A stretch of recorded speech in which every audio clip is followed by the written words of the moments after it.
গণভোটের আয়োজন করতে যে এখন নির্বাচন কমিশন বিপদে পড়েছে। তারা গতকাল দেখলাম সিইসি বলছেন যে আসলে গণভোটের বিষয়টা আমি এখনো জানি না। আজকে বলছেন যে নির্বাচনের সময় গণভোটটা চ্যালেঞ্জ হলেও নির্বাচন কমিশনকে সেটা আয়োজন করতে হবে। এই যে কথাগুলো বলছে তার মানে কি? তার মানে নির্বাচন কমিশন আসলে বুঝতে পারছে যে এত বড় একটা চ্যালেঞ্জ। চিন্তা করেন যে 15 বছর পর অনেকগুলো রাজনৈতিক দল, অনেকগুলো নতুন রাজনৈতিক ব্যবস্থা সামনে, সেখানে যদি ভালো নির্বাচন না হয় তাহলে মুখ দেখানোর আর কোনো রাস্তা থাকবে না।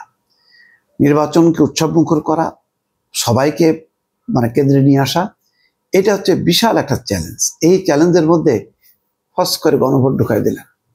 আলাদাভাবে গণভোট হয়নি সেটা তো বিশাল ব্যাপার, আলাদাভাবে হইলে তো একটা ডিজাস্টার হতো। কারণ গণভোটের ব্যাপারে মানুষের কোনো আগ্রহ নেই। আর এখন যে জটিল গণভোটের ব্যবস্থা, নানা রকমের প্রশ্ন, নানা রকম বিষয় বুঝবে, ভোট দেবে, কোথায় হা দেবে, কোথায় না দেবে, তারপরে যদি পার্টিসিপেশন তো কম থাকে, যদি আওয়ামী লীগের ভোটাররা দুষ্টামি করে যদি না মারা শুরু করতো, গণভোট যদি না হইতো, তাহলে তো এটা জুলাই সনদ একদম সব উল্টে যেত।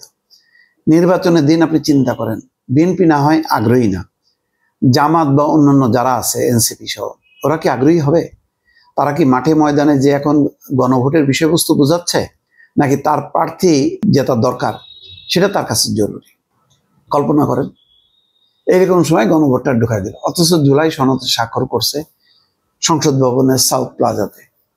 এটাই যথেষ্ট ছিল। এইটুক যদি অঙ্গীকার কেউ না রাখে সে তো বিশ্বাসঘাতক হবে। বিএনপি বলেছে যে তারা তো বলেছে যে এই জুলাই সনদ না হলেও তাদের 31 দফার মধ্যে অনেকগুলো বিষয় কাভার করে, তারা করবে। বাকিটা অন্য রাজনৈতিক দলগুলো সংসদে প্রস্তাব আনবে। প্রস্তাব আনলে তখন সবাই বুঝবে যে এটা জুলাই সনদের বিষয়, তখন তো মানুষ জনমত সংগঠিত হবে। তো পর্যায়ক্রমে ধাপে ধাপে যদি এই সংসদ যদি অন্তত 15-20টাও করে, এটি তো অনেক পাওয়া।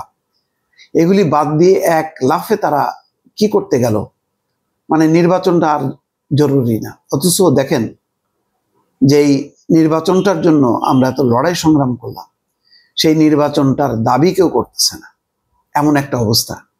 এই অবস্থায় আপনার এখন নির্বাচন কমিশনকে বাড়তি তার মনোযোগ দিতে হবে।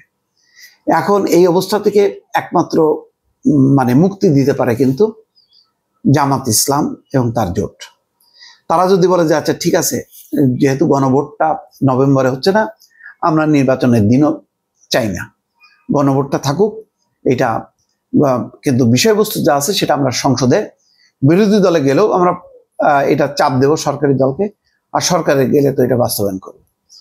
এই মর্মে যদি একটা বক্তব্য দিয়ে যদি গণভোটের হাত থেকে রক্ষা করতো, তাহলে নির্বাচন কমিশন, সরকার, দেশের মানুষ তাহলে বুঝতো যে না, জনগণের দাবির প্রতি, জনগণের আকাঙ্ক্ষার প্রতি জামাতের একটা শ্রদ্ধা আছে, সমর্থন আছে। সুতরাং তারা সেই কারণে, যেহেতু গণভোটটা খুব একটা এখন জুৎসি হইল না, তারা এটা প্রত্যাহার করলো। এতে জামাতের ভোট কমবে না।